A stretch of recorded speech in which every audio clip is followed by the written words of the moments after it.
বাবা বাংলাদেশে এসেছিলেন মোট 4 বার। 3 বার ঢাকায় এসেছিলেন, আর 1 বার যশোরে এসেছিলেন। ঢাকায় বাবা অনুষ্ঠান করেছেন, সিলেটে গেছেন জন্মভূমিতে।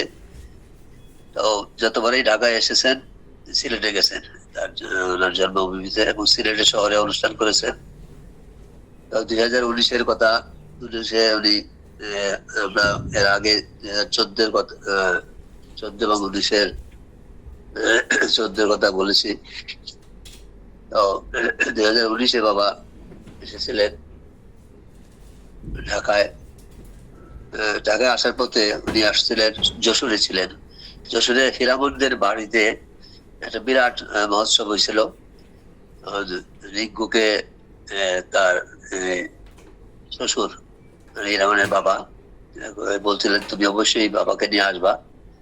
এবং বাবার যথারীতি যশোর বর্ডার দিয়ে আসছিলেন, এবং রিঙ্কুদের বাড়িতে বিরাট অনুষ্ঠান হয়েছে, অনেক বড় অনুষ্ঠান। এবং রিঙ্কুদের গ্রামটার মধ্যে বেশিরভাগই হিন্দু, আশেপাশে হিন্দুর বসতি অনেক, ফলে প্রচুর লোক সমাগম হয়েছিল, অনেক কীর্তন হয়েছিল।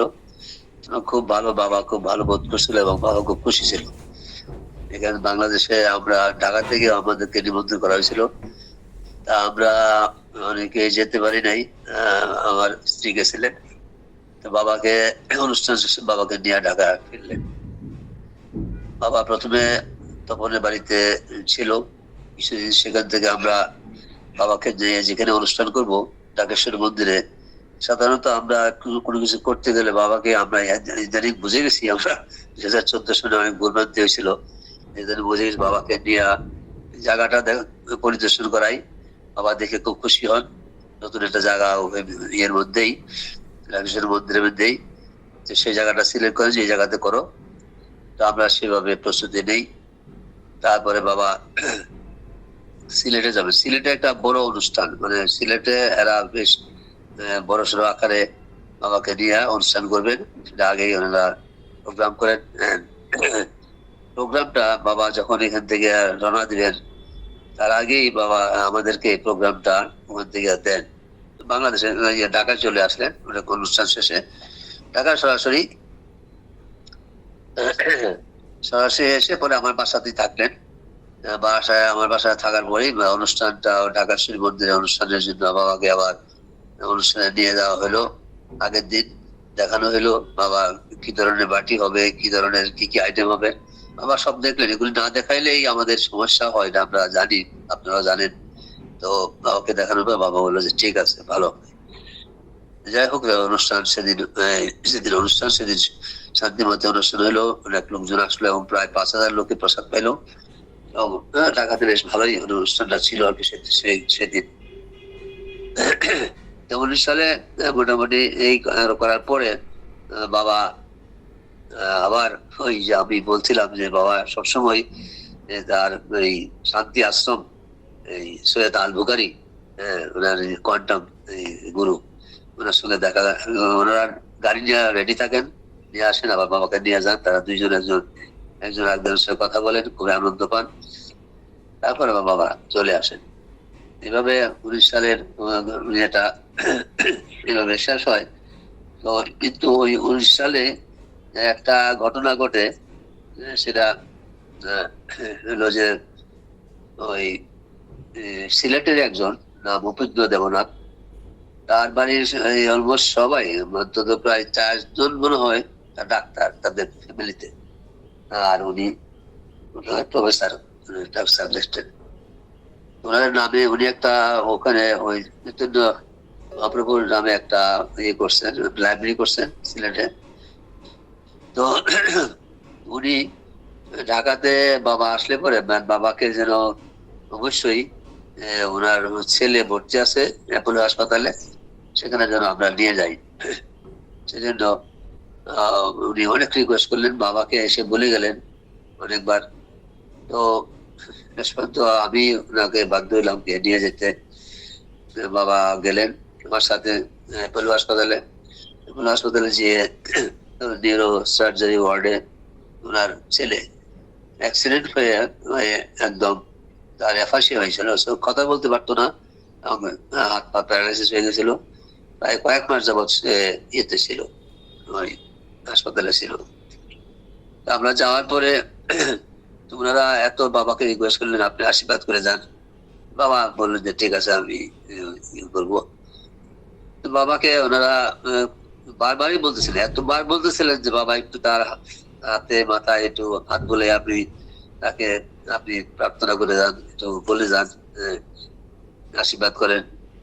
তো বাবা শেষ পর্যন্ত এগুলি করলেন, আর একটু জব টপ করলেন, করে বাবা বললেন যে তোমরা এই রোগীটাকে বাসায় নিয়ে যাও, এত টাকা এখানে খরচ করছে কিন্তু কোনো কিছু হচ্ছে না।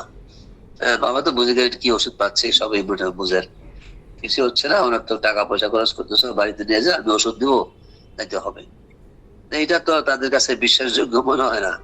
যাই হোক, বাবা এই কথা বলার পরেও তারা রোগীটা রাখছিল এখানে। তারপরে বাবা এই রোগীটা নিয়ে গেল, নিয়ে যাওয়ার পরে ওরা বাবা বলছে যে আমি জব করব, অসুবিধা নাই, ওষুধপত্র দিয়ে করবো। কিন্তু বাড়িতে নিয়ে যাওয়ার পর সেখান থেকে তারা এই চেন্নাই নিয়ে যায়। চেন্নাই নিয়ে যায়, সেই ডাক্তাররাও বলছে যে এখানে কিছু হবে না। তো ওরকমই অপারেশন করে কতটুকু কি হবে তার নিশ্চয়তা দিতে পারে না। তারপরে এই রোগীটাকে ওখান থেকে নিয়ে আসে। নিয়ে আসার সময়ই তারা দেখতে পায় যে সে কথা বলতে পারতেছে এবং তার কিছু উন্নতি হচ্ছে। তারা যদিও এরকম সার্টিফিকেট কেউ দেয় নাই, তারপরে উন্নতি হচ্ছে এবং সে অনেক ভালো হয়ে গেছে। এবং বাড়িতে এসে দেখা গেল যে তার বাবার কৃপায় অনেক সুস্থ। এটা ছিল একটা বাবার অলৌকিক কৃপা, বাবা কৃপা করছে এবং সে সুস্থ হয়ে গেছিল আর কি। যাই হোক, এটা 19 সালে আমরা এটা প্রত্যক্ষ করছি, দেখছি।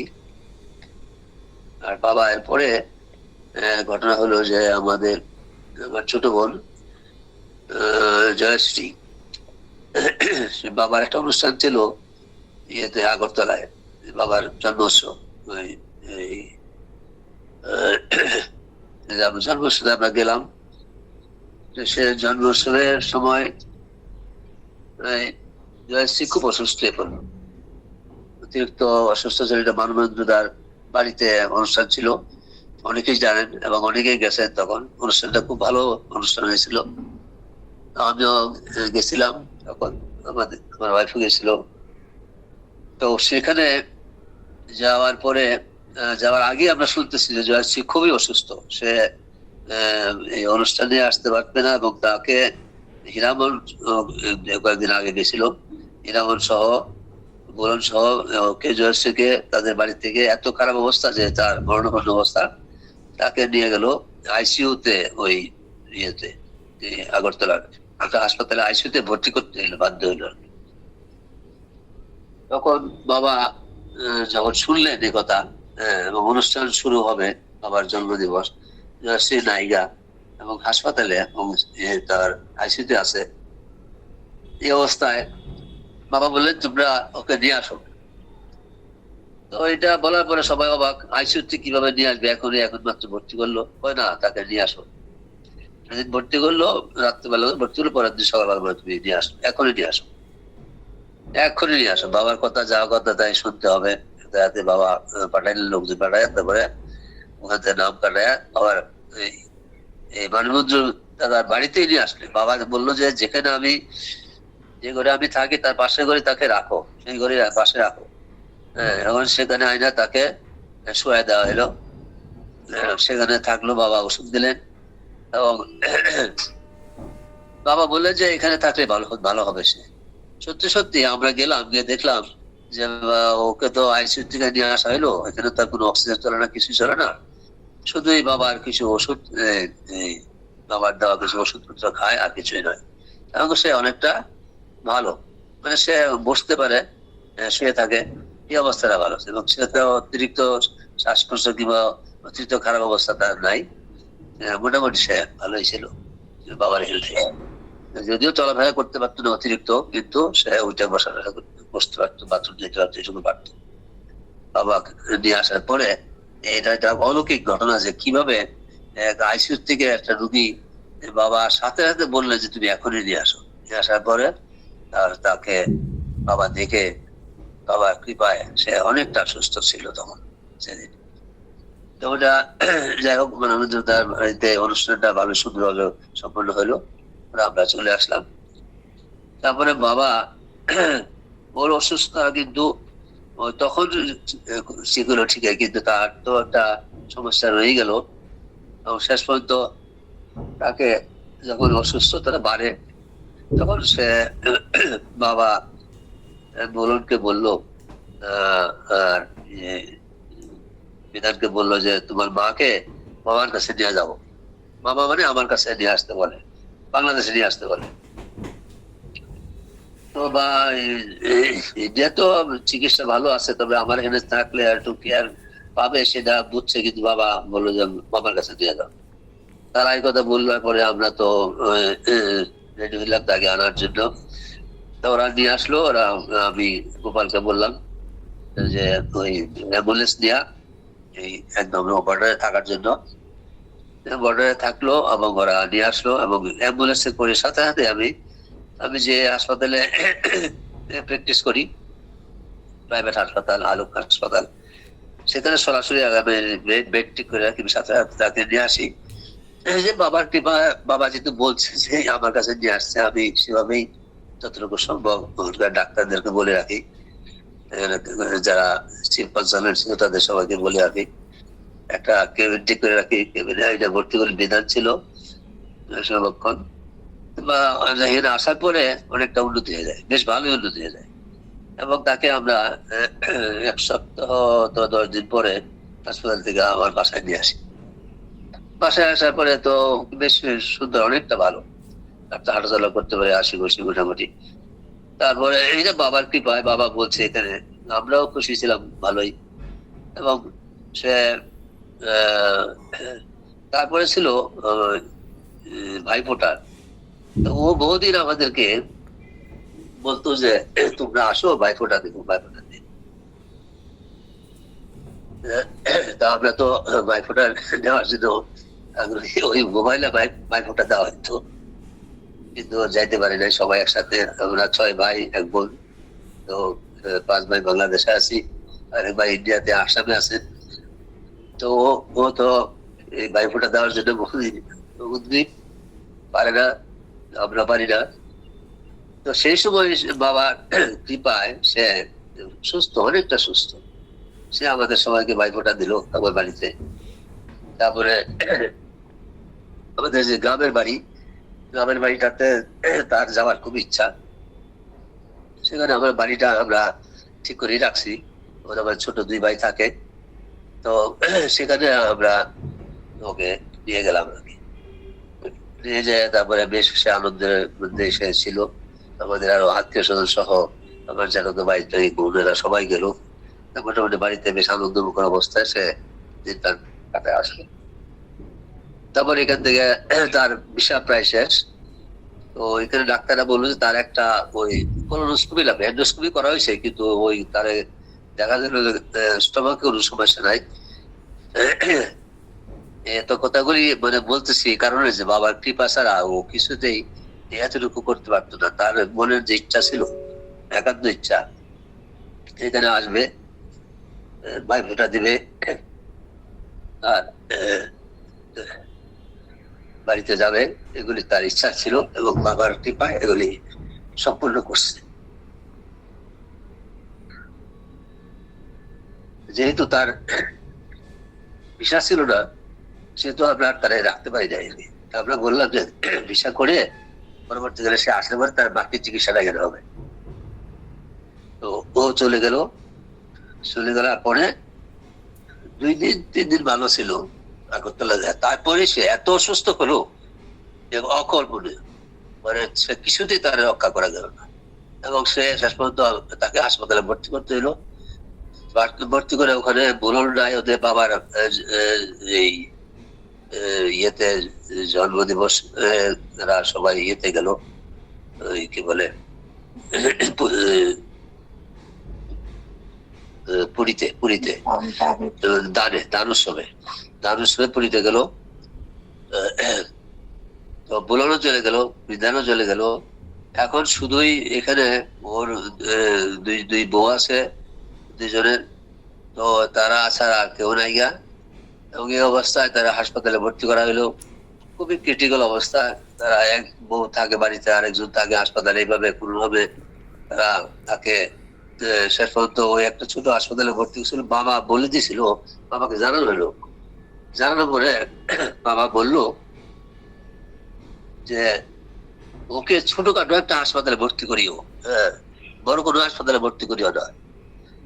এ কথা কেন বললো আমরা জানি না, বাবা কি জন্য কথা বললো। তবে বাবাকে বলছিল একবার যে বাবা আমি যেন খুব অসুস্থ না থাকি, আমাকে বেশি দিন অসুস্থ অবস্থায় যেন আমি পড়ে না থাকি, এই ব্যবস্থা করি। সেজন্য সে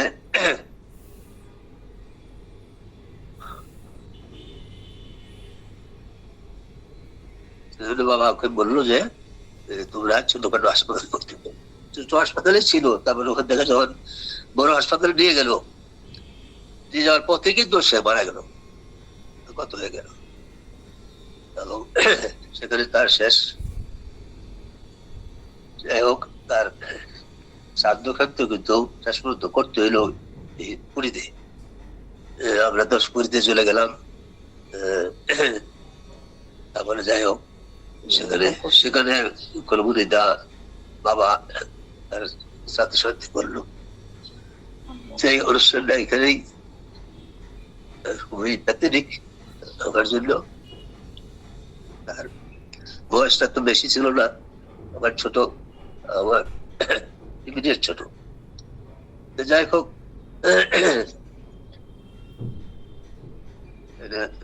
এরপরে হলো আমাদের 2023 সালে 24 সালে বাবা এখানে আসলেন। বাবাকে বলার পর বাবা বাংলাদেশে আসলেন। বাংলাদেশে এসে বাংলাদেশে বেশ কয়েকটা অনুষ্ঠান বাবা যোগ দিলেন। প্রথমে তো আমাদের আশা করে আমার বাসায় উঠলেন সরাসরি। এটার একটা ইতিহাস আছে। বাবার একটা জন্ম অনুষ্ঠানে আমরা ইয়েতে গেলাম, আগরতলায়। আগরতলায় বাবা বললেন যে আমার বয়স হয়ে গেছে, আমি তোমাদের কাছে যেতে পারবো না। কিন্তু বাবাকে ওই শ্রীমঙ্গলের একটা বিরাট ইয়ে করবে, মন্দির করবে।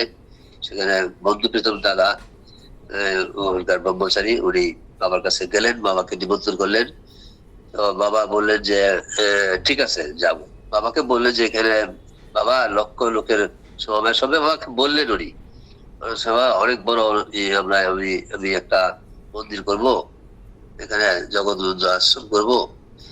তো সেটা আপনাকে বোঝালেন, আপনি চিফ গেস্ট হিসেবে থাকবেন, উদ্বোধন হবে। বাবা রাজি হলেন। তারপরে আমি বাবাকে বললাম, বাবা বাংলাদেশে তাহলে আমার বাসায় আসবেন, আপনাকে নিয়ে অনুষ্ঠান করবো আমরা নাগেশ্বরী মন্দিরে। তার বাবা রাজি হলেন। তখন বাবা রাজি হলেন, ঠিক আছে। বাবা শর্ত দিলেন, তুমি কিন্তু এই কথাটা আমি বলি নাই, তুমি কিন্তু এটা সমস্ত কিছু খরচ তুমি একা যোগাইবা, তুমি কিন্তু কারোর কাছে টাকা পয়সা দিবা না। ঠিক আছে বাবা, আপনার কৃপা থাকলে অবশ্যই হবে। কিভাবে বাবা আসলেন, আসার পরে আমার বাসায় উঠলেন। তারপর আমরা বাবাকে অনুষ্ঠানের কি কি করা হবে সেগুলি বাবাকে জানাইলাম। বাবাকে নিয়ে গেলাম নাগেশ্বরী মন্দিরে, দেখানো হইলো।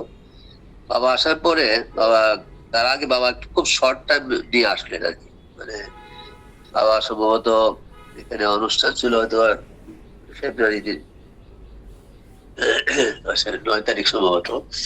বাবা হয়তো 3 তারিখে আসলেন। যাই হোক, তো বাবা আসার পরে সময় খুব কম ছিল। তার আগে আমি ওখানে কি কি অনুষ্ঠান হবে, কি কি আইটেম হবে, টাকা পয়সা এগুলো আমরা দিয়ে আসছিলাম। বাবা বললো, তোমার অনেক বেশি টাকা দিয়ে আসছো, এত তো লাগবে না, চলো আপনাকে বলি, তাহলে তোমার বেশি টাকা কেন খরচ করবে। বাবা গেলেন, গিয়ে পরে নতুন করে বাবা বললে দিলেন কি আইটেম হবে, কত জনের হবে। আরো 50,000 টাকা বাবা ওখানে বাছাই দিলেন। যাই হোক, আমরা বাবাকে দিয়ে আবার চলে আসলাম। তো বাবা এখানে একটা বাবাকে কি কি বাটি হবে, কি ধরনের 3 ধরনের বাটি বাবাকে দেখানো হলো। বাবা একটা বাটি সিলেকশন করলেন যে এই বাটিতে করে দাও প্রসাদ। যাই হোক, এগুলি সবই দেখাইতে হয়, হইলে ভালো হয়, সেটা আমরা সবাই জানি। তারপরে আমরা চলে আসলাম। তো বাবা অনুষ্ঠানের দিন, আগের দিন, অনুষ্ঠানের আগের দিন বাবা হঠাৎ করে বললো, আমি খুব শর্টকাটে বলতেছি, অনেক সময় নিয়ে ফেলছি, আমি আজকেই বলবো, এরপরে বলা যাবে পারবো কিনা সন্দেহ, আজকে শেষ করতে চাই। তো আমি বাবা এই কথা বলার আগে পরে আমরা তো বাবাকে নিয়ে আসলাম। যেদিন অনুষ্ঠান হবে তার আগের দিন একটা বাবা হঠাৎ করে বাবা বলা শুরু করলেন যে তোমরা যে বাটিতে তাকে ইয়ে দিবা, প্রসাদ দিবা, এটা চলবে না, এটা হলে গন্ডগোল হবে। হঠাৎ করে বাবা সন্ধ্যার সময় এই কথা বললেন, গন্ডগোল হবে, তুমি কিন্তু এটা তোমরা একটা কাজ করো, সবাইকে এই থালে প্রসাদ দাও, তোমরা বাটিতে করে দিও না, বাটিতে করে দিলে সমস্যা হবে, তুমি এক্ষুনি নিয়ে আসো। বাবা এমন করে বলা শুরু করলেন আমার বাসায়, যে এক্ষুনি তুমি থাল নিয়ে আসো। এই সন্ধ্যার সময় পরের দিনে অনুষ্ঠান, শুধু এখনই তুমি থাল নিয়ে আসো। এখন আমরা প্রায় 5,000 লোকের আয়োজন করছি। এখন এত থাল কোথায়, আমরা কিন্তু অর্ডারও দিয়ে দিছি যে বাটির অর্ডার। তা আমি আমার ছোট ভাই গোপালকে বললাম যে বাবা তো এখন এই কথা বলতেছেন, তুই এই থালের ব্যবস্থা কর। কয় না, আপনি বুঝাই বলেন যে এটা কারণ সম্ভব না। তো একটু মানে ইয়ে হয়ে গেল, কিছুতে এটা করলো না। বাবা কিন্তু বললেন যে তোমরা যে বাটি নিশ্চয় এটাতে গন্ডগোল হইতে পারে, হ্যাঁ তোমরা কিন্তু ইয়ে দেখো। আমি হয়তো আমার আশেপাশে লোকাল মার্কেট থেকে আমি হয়তো 200-300 ইয়ে আনতে পারতাম, কিন্তু গোপাল এটা সম্মতি না দেওয়াতে ওদেরকে এটা বলা হলো না, আর আমি আনিও নাই। যাই হোক, সত্যি সত্যি যা ঘটলো এটা তো সবাই, অনেকেই আমার বাসায় আসছিলেন জানেন। তো বাবা তো থাকলেন, অনেকে ইন্ডিয়ার থেকে অনেকেই আসছিল, কিন্তু আসার পরে আমাদেরকে বাবা আমাকে বললো যে তুমি কিন্তু সবাইকে ঠিকানা দিয়ে দিবা, কিন্তু তুমি কিন্তু কোনো বুকিং করবা না, হ্যাঁ তুমি কারোর জন্য কিন্তু কোনো রুম, কোন হোটেলে থাকবে সেটা বলে দিবা, আর তুমি কিন্তু নিজে কিন্তু কোনো বুকিং দেবা না, যারা যারা আসবে তারা নিজেরা করে নেবে, বলে দাও। সেইভাবে আমি জানাই দিলাম। তারপরে আমাকে রিকোয়েস্ট করলো 2 জন, খুব বেশি করে রিকোয়েস্ট করলো যে আমার বলে দেন, আমি আসতেছি, আমি তো পাচ্ছি না। তা আমি বলে দিলাম। তো সেখানেও বাবার লীলা, আমি যখন বলে দিলাম তখন এটা তো আসলে বাবার কথার বাইরে করলাম কাজটা। 2 জনের জন্য সিট রাখলো ওই ইয়ে কি বলে হোটেলের অথরিটি। টেলিফোন করার পরে সিট রাখার পরে একজন আসলো, আরেকজন আসলো না। একজন আসলে পরে আরেকজন আসলো, এটা 2-3 দিন চলে গেল। পরে আমাকে হোটেল কর্তৃপক্ষ বললো আপনার তো নামে একটা বিল আছে, আপনাকে এটা টাকা পরিশোধ করতে হবে। আমি তো অবাক হইলাম, কেন? আপনি যে বললেন উনি তো আসা নাই, উনি তো টাকাও দেয় না, উনি চলে গেছে, উনি আসেই নাই, আপনি তো বুকিং করে রাখতে বললেন। যাই হোক, তাকে অনেক বোঝায় সোজা, যাই হোক বিশ্বাস করালো। এটা বুঝলাম যে বাবার এই কথা রক্ষা না করাতে এই জিনিসটা উনি প্রত্যক্ষ করালেন যে তোমরা বুকিং করো, দিবে, নিজে দিবা না। যাই হোক, সেটা গেল। তারপর অনুষ্ঠানের দিন তো আমরা যথারীতি অনুষ্ঠান শুরু হইলো, কিন্তু এক সময় যখন প্রসাদ বিতরণ শুরু হইলো তখন এটা একটু নিয়ন্ত্রণের বাইরে চলে গেল। অনেকে যারা লোকাল কিছু লোকজন আছে এরকম করে, তারা একটা বাটি 3 বাটি নিয়ে গেল, বারবার এসে বাটি নিয়ে গেল, এইভাবে বাটি কিন্তু শেষ হয়ে গেল। এবং শেষ হয়ে যাওয়ার পরে পরে তো একটা মহা সমস্যা বললো না। কারণ এরা যদি বাবা বলে দিয়েছিল যে তোমরা থালে দাও, থালের মধ্যে দিতাম তাহলে কিন্তু এই সমস্যাটা হতো না। হ্যাঁ, কিন্তু যেহেতু বাটির মধ্যে বক্স করে দেওয়া হচ্ছে এবং সাথে জলের বোতল দেওয়া হচ্ছে, সবাই একটা করে বাটি দিচ্ছে, আবার বারবার ঢুকতেছে, বাবার মিছিলে ঢুকতেছে কিংবা লাইনে ঢুকতেছে, আবার নিয়ে যাচ্ছে। এইভাবে প্রচুর চলে যায়, একদম পুরা অর্ধেক লোক, 1/3 লোক বাকি ছিল, তারা প্রসাদই পায় নাই। অনেকক্ষণ আমরা যেটা নিয়ে কি চিন্তা করছি কোনো ইয়ে নাই। শুনতো আমরা বাটি সংগ্রহ করার জন্য আবার মার্কেটে পাঠালাম, তারপরে মার্কেট থেকে আসলো। ইতিমধ্যে প্রায় ঘন্টা খানেক পার হয়ে গেল মনে হয়, সবাই লাইনে দাঁড়ায় থাকলেন। বেশ নিম্নতর অবস্থা। এই যে বাবার যে এই আগের দিন বললেন উনি তো অন্তর্যামী মানুষ, সবাই জানেন, আমরা বুঝিও বুঝি না। ওনার কথাটা যদি আমরা রক্ষা করতাম, কিছু যদি আমরা এই এই হাল নিয়ে আসতাম, তাহলে এই সমস্যাটা হতো না। এই ঘটনা কিন্তু সত্যি সত্যি ঘটলো এবং একটা সমস্যা পড়ছিল আমাদেরকে। তা যাই হোক, আমরা এই 2023-এর এই ঘটনায় বাবা যখন এই ঘটনা শেষ করলেন, শেষ করার পরে এখান থেকে আবার বাবা গেলেন। আর বাবার জন্য আর দুইটা বড় বড় অনুষ্ঠান ছিল, এগুলি আমি বলে দিচ্ছি। সেটা হলো, একটা হলো যে বাবা শতকে গেলেন। হ্যাঁ, শতকে তো যেখানে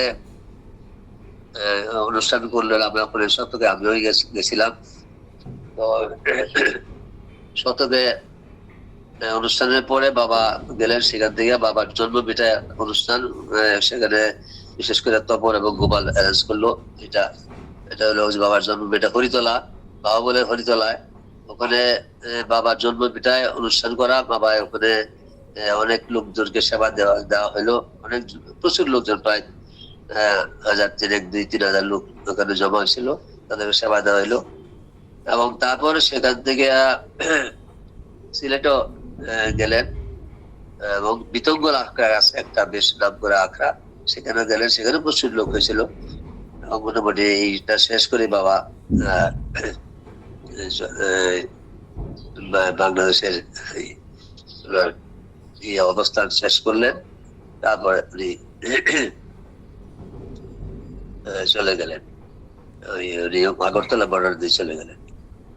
যাই হোক, সেটা অনুষ্ঠানটা আমি অনেক বলতে হয়েছে, হয়তো একটু তাড়াহুড়া করতে গিয়ে একটু আমার ছোট বোনের কথাগুলি বলতে গিয়ে কিছু আমি মনটা একটু খারাপ